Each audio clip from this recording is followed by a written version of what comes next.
Hello and welcome to Ohio Hobbies. Today we're doing a box of pennies. Right there it is, from Consumers National Bank. We've got the Lucky Smiley hanging out with us today. We've got the microscope set up right there. We got the screwdriver to open the rolls.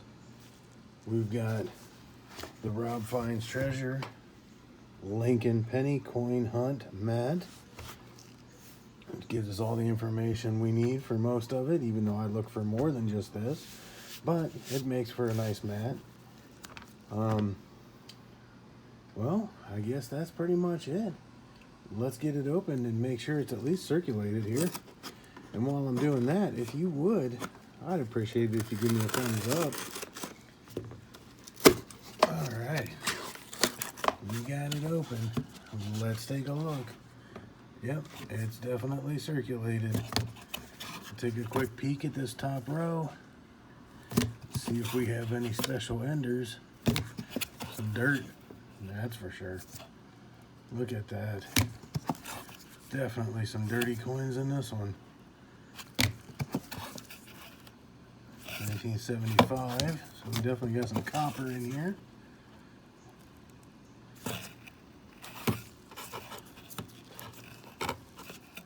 See if we can see what the date is on this one.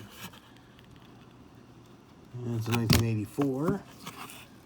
We'll check it for the double year. There's another 80s. And that was definitely copper. Okay, well, as usual, I think I'm going to start right here, roll number 1, and I'll bring you in for all the finds. So sit back, relax, and I hope you enjoy. Well, first roll, I started on the right-hand side instead of the left, but first roll, and we're going to start off with a Canadian. Not a wheat, but we're going to start off with a Canadian, and it's ugly. It's pretty dirty, pretty nasty, but nonetheless, it is a 1997 out of Canada. So, first find of the box, foreign. Roll 4, still no wheat, but yet another Canadian. Number 2 of the box, 1974. There we go. We'll stick it up here with the other one. 2 Canadians, no wheats. That's it so far. Roll 5. And this box is going to continue. No wheat, but we got a third Canadian, 1989. I might just have to start collecting Canadians more. Either way, we got 3 Canadians, no wheats. But I'm going to show you this just because you're here. Look at that 1959 Philadelphia. That thing is pretty much absolutely spotless. And let's go ahead and put it under the scope. Look at those steps. That is crazy. Almost full steps. There's a couple marks you can see there. Right there is a mark, and then there's another little mark there. But I mean, a 1959 Philly that's almost completely full steps. That is insane. So that one will definitely be added to my collection without a doubt, no matter what. Even if it doesn't upgrade my album, it's definitely going to stay here. It will not be going back out into the wild like that stack will be. So other than that, let's keep hunting. 08, and it was obverse up. I already seen it, but we got our first wheat of the box, and it is a 1940. I like that. At least it's going to start out older and in pretty decent condition. So we got a 1940 Philadelphia on the board. And look at that. A second 1959. And let's go ahead and take a look at this one under the scope as well. Look at those steps. That's pretty nice as far as I'm concerned. So we got 2 of them that we are pulling out of the wild and putting them in my collection. All right, we're going to keep going with this roll right here. All right, this is roll 13, and I bring you in because I noticed right here, we get our fourth 4 into the box, a 1980 out of Canada. So we'll add it right there with the rest. Very next roll, roll 14. I pushed them out, and you can see one right there. And if you look really close, there's another one. But the first one that popped out that caught my eye happens to be a bird scent. 1967. Not in too bad a shape. No, that is Canadian number 5, and it just happens to be a bird scent. So I'm pretty happy about that one.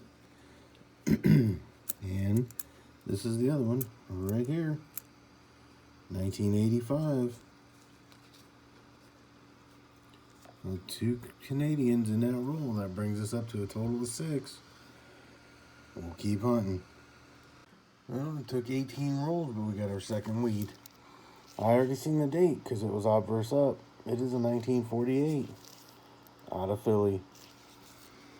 So the weird part is we only have 2, but they're both 40s, 1940 and a 48. Roll 19, and we're going to have our 7th Canadian. It is a 1981. And there it is. So that is number 7 of the box. Well, roll 20. Right there is going to give us our 3rd wheat of the box. So here it is. It was wheat side up. Not sure what's going on there on the left-hand side, if that's some damage or what that is. I'll have to look at it under the scope. But the year, 1955.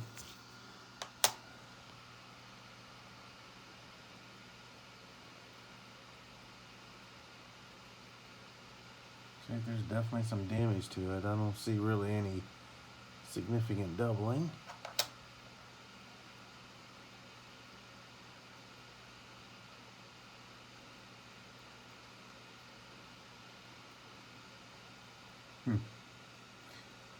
Either way, we now have 3 in our first one from the 50s. Roll 23, and we have another Canadian. 2001. There it is. Alright, that is Canadian number 8. Very next roll, roll 14. And we're finally going to get wheatie number 4, or wheat number 4 of the box. It was wheat side up or reverse side up, so we get the reveal. 1952. Alright, so we'll slide it right in there beside the 55 and the 48. So far, 4 of the box. Well, we are now halfway through the box, and we have Canadian number 9. And let's bring it up here and see if we can get it in. Come on, camera. Well, there you can see it. 1959 out of Canada. So we have a young head now in the box. And we will add it right there. Number 9. 27 is going to drop us finally our 5th wheat of the box. I seen it. Obverse up. 1953 out of Denver. And it's in pretty beat up condition. Pretty toasty. Discolored and all that. But we're up to 5 now. Roll 29, and we made it up to 6 wheats. This one was wheat side up, so we get the reveal. 51, Denver.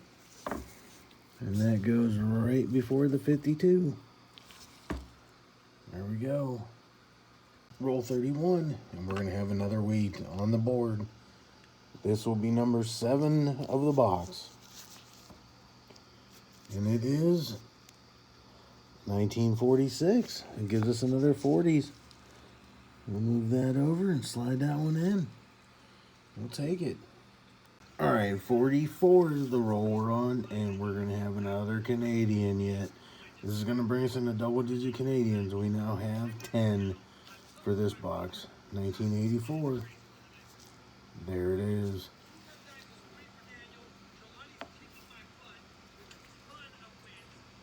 Well, we are in roll, 36? And I believe we've got a dime. So let's check it out. Yep, it certainly is a dime. It just rolled right out for us. 2001. Out of Denver. Snuck in there. Well, we just made 9 cents on this box. We'll take it. We'll add it over here to the side finds. But it is a dime. And it wasn't even dime time. Looks like we are on roll 38. And we're going to have our 8th wheat cent of the box. It's a dark red toner. And it is a 1952 out of Denver. I believe we had another one of those. Nope, that was a 53 out of Denver. So let's go ahead and move that over. Move that over there and make room for the 52. 11 more rolls to hunt. And we've got another Canadian. This one just happened to be an ender too. 1975. There it is. That is number 11 of the box. They're really racking up the Canadian coins this time again. I seem to get a lot of those here in Ohio. Not too many dimes, but definitely we get them Canadians. One of these days I'm going to have to get me a book or a set of books and see how close I can get to filling them up. Roll 42. And we are going to have 12 weeds, or 12 Canadians, because right there is another 1980. Bam, 12 of them. Roll 44, and I just happened to notice we have a wheat ender. You can just barely get in there. 1945. Well, to get it out of here, take it. And we're going to add it to the collection. Let's see, right next to the 48. Nope, between the 40 and the 46. So it's going to go right there, from there. And I'll bring you in just to show you what the back of it looks like real quick. Let me get it open. Okay, well, this is that roll. And just so you know, this was right like this. So the Canadian there was the third in on that end of the roll. So we're going to check it out. 1983. Now let's take a look at the back of this 45. It doesn't look too bad. Actually in pretty nice shape. And we already made the hole for it. So there it is. So we now have 1, 2, 3, 4, 5, 6, 7, 8, 9. One more. And we're in double digits for wheat and Canadians. Not bad. Bring it on. We still got 6 more rolls to hunt. Plus this one. 5 rolls left to hunt. Which means this came out of roll 45. And we have another wheat. That's double digits now. We're going to have our 10th wheat of the box. And it's looking a little old. It's a little slick. And it is a 1942. So we will add it. Let's see, there's the 40. Get these out of the way here. Push them back a little bit. Those are the 83s that I weigh out at the end and check the reverses. And then I actually have the stack of 82s there that I also weigh out, separate out the copper 82Ds to look for, I believe it's the small date is the super rare one. So that's why those are all stacked up there. So anyway, we will move the 40 over there and slide the 42 in right next to the 45. Not a bad one. No duplicates in this one. We can run right down the row. All right, 5 more rolls to hunt. We're down to only 2 rolls left to hunt. But we're still going to add another Canadian. 1973 this time. There we go. 1, 2, 3, 4, 5, 6, 7. We're up to 14 Canadians now. We got 3 spots there and 2 spots down there to add some wheats. It'd be nice to fill that board up with wheats, but I don't think we're gonna get that many in the last 2 rolls, but we'll give it a shot. With only 1 roll left to hunt, look at this. A second dime in the box. And it is a 1965, just 1 year off of silver. So close to silver, but it is dirty. It looks a little mossy, but that's 2 of them in here. This box has been crazy. I can't wait to do the recap on this thing and show you a few of the items. I'm loving it. 1 more roll to hunt and finish up this hunt here, this stack here, and this here. And we'll get on with the recap. Let's see what we can find. So here's the recap. Let's start right here in the corner. These are all the S mints. We have a 74, 74, another 74. We have a 69, 69, 69, 73, and 72. So 3 74s, 3 69s, 72, and a 73. Not bad for us mints. I'm pretty happy with that. I only had 1 60 Denver that I'll check later for the D over D and the small date versus large date. We'll come back to those there. Let's set them off to the side. We have all 4 varieties of the 2009s, 1 presidential, 4 of the professional life, 6 of the formative years, and 4 of the birth and early childhood. We have beside that our 14, 2, 4, 6, 8, 10, 12, 14 Canadians here to here, including 1 young head in that batch.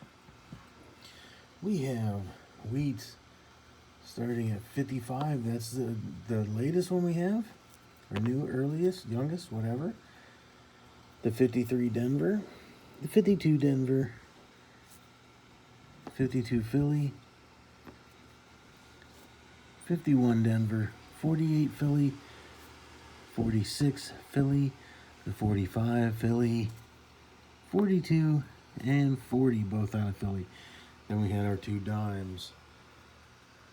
We have a 71 Denver under the scope here, and it's just going to show you, you can see on the CE N and bottom of the T, along with the bottom of the E, the side of the N. You can see what I'm assuming is going to end up being shelf doubling. I don't honestly think that is going to be a true double die. You do also see it on the C, the I, the M.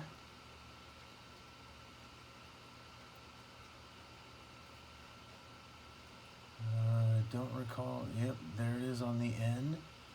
It does almost look like there's a double serif right here on the N. But I don't recall seeing a double die on the 71D. Let me check the book and come back to you here.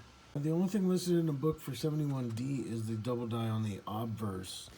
So I'm not sure what I found. I'm going to add it to my collection. And I don't know, maybe it'll be in the next one that I got ripped off on. Who knows when it'll be here. But anyway, okay, so there's that one. And then the creme de la creme, we have 2 59s right here. Denver's. And then this line here are all AU or BU condition 1959s. That one's a little more beat up than the rest. But these things, it looks like somebody literally opened a brand new roll of 59 Phillies and put them into circulation. Those, my friends, will absolutely not be leaving my collection. Those are going to stick around at least for a while unless there's some trades or something that comes in. But I guarantee one of these is going to upgrade my book, and the rest are going to be kept aside and kept in this condition. And then there's a few other oddities here. And, of course, my lucky smiley that's hanging out. But and that is it for this penny hunt, or cent hunt, whatever you want to call it. And I want to thank you for watching. If you would, give me a thumbs up down below, hit the subscribe button, and turn on that bell notification. That way you're notified each and every single time I post a video and you never miss out on anything. In the description, you're going to find my email address if you wish to send me an email. Below that is my P.O. box if you wish to send any items my way. And below that, if you are willing, able, and have the means to help support the channel, I accept donations through my PayPal address down there. And once again, I want to thank you for watching this. Thank you for everything you do as a community. And as always, get your hobby on.